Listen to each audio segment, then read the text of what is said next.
When you hear the word budgeting, what comes to mind? Have you ever felt like budgeting is all about restrictions, spreadsheets, and guilt? What if I told you that budgeting isn't about just saying no, it's about saying yes to the things that truly matter to you? Hello there, welcome back to Talents and Treasures with Tola. This is week 9, and today we're talking about numbers. By numbers, I mean budgets.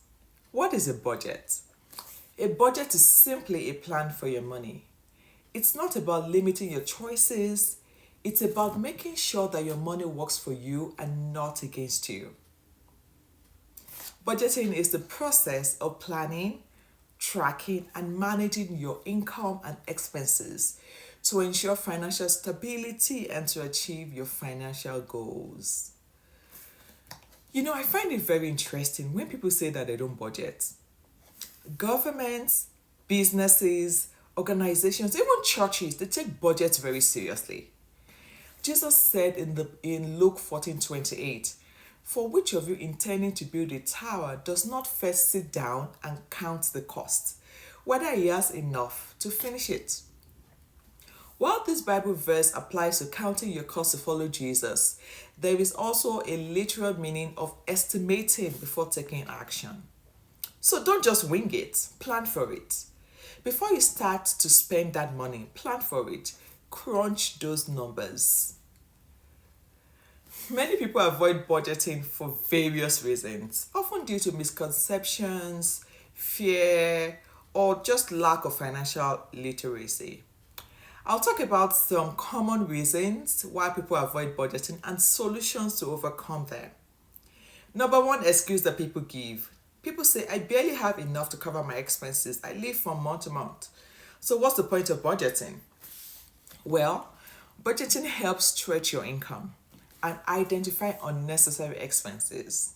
So even with a low income, tracking your spending ensures that you meet your priorities first. Excuse number two, "I don't have time." Just set 10 to 15 minutes a week to track and review your spending. It's not that deep. Have a money date. You can choose a date and a time that works for you. You don't need more than 15 minutes to do this. Trust me, you don't need more than 15 minutes every week to catch up. Some people say, "A budget will stop me from enjoying life." Really? Budgets give financial freedom, not restriction. It ensures that you spend on things that you truly value. Allocate a fun money category for guilt-free spending. Number 4, some people say, "I don't want to see how bad my financial situation is." Guess what? Ignoring finances makes it even worse. Awareness helps create a plan for improvement. So ask for help. You don't have to figure it out on your own. Ask for help. Excuse number 5. "I made a budget once and I couldn't stick to it, so I stopped." Well, adjust your budget to be more realistic and flexible. You can use a method that suits your needs. You can use my template. It's easy and it breaks things down for you in a way that makes sense. Excuse number 6. "I was never taught how to budget." Okay, that's why I'm teaching you. That's why I'm doing this video. So you don't have an excuse. Okay? Learn. Excuse number 7. "My income varies. It's not consistent, so I can't budget." You can base your budget on your lowest expected income to stay safe. And then you prioritize your essentials first, then adjust your spending in good months. You can always adjust. Excuse number 8. "I'm not broke." Budgeting is for broke people. I have sufficient money for all my needs and all my wants.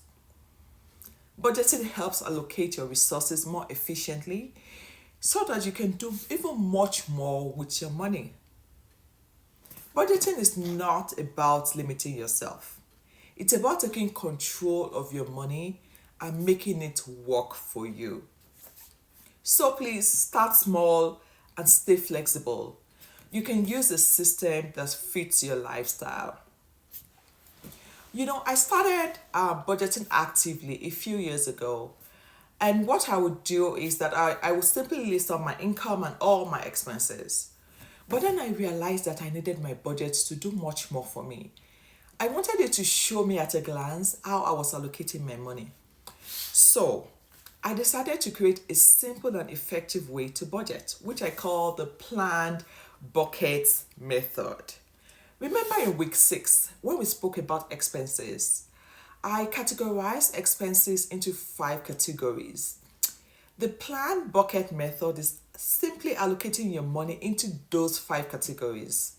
So it's clear where every dollar or every naira is going to. You're allocating all your income, so it's a balanced budget. A balanced budget is where your income equals your expenses. Here are the 5 planned buckets. Bucket number 1, fixed expenses. These are your essential expenses, those ones that do not change from month to month, like your rent, your mortgage, your insurance payment, your tithes, your minimum debt payment. Bucket number 2, that's your variable expenses. They are regular expenses, but they change from month to month based on consumption. So, like your groceries, utilities, transportation, things like that. Bucket number 3, discretionary expenses. This is for non essential stuff that brings you joy, like dining out, entertainment, vacations, hobbies, your wants, not your needs. Bucket number 4, savings and investments. This bucket is about the future. So you're talking about your savings, your retirement, and those expenses that just show up down the line. Expense number 5, these are your unplanned expenses. And I categorize saving for emergencies here and those purchases that are not captured in the first 4 buckets. The planned bucket method helps you break down expenses in percentages so that you can see at a glance how you are doing. So if, for instance, your bucket 1, which is fixed expense, is about 80% of your total income, your total expenses, that quickly shows you that you don't have much wiggle room in your budget for savings or for discretionary spending. You might need to reduce that bucket by paying down your debts, or perhaps you need to increase your income, right? You can also consider using separate bank accounts to visualize how much money you have in each bucket. This can help you stay on track. There are a lot of benefits to using the planned bucket method. First, you would have no more guesswork. You'd always know exactly where your money is going to, and you can make adjustments as needed. You would also experience guilt-free spending. With a discretionary bucket, you can enjoy entertainment, dining out, vacation, and other fun activities without worrying about your bills.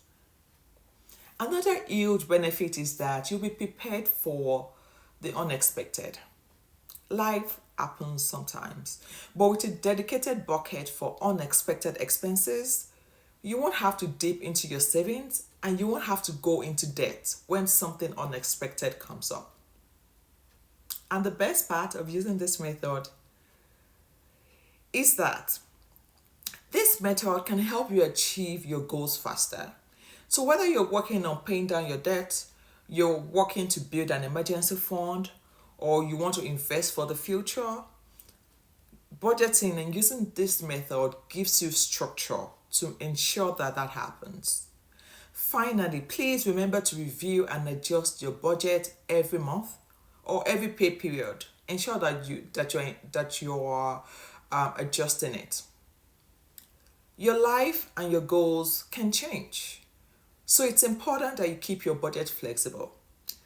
And note of warning: if you're married, make sure that you get your spouse's buy-in on your budget. If not, it will not work.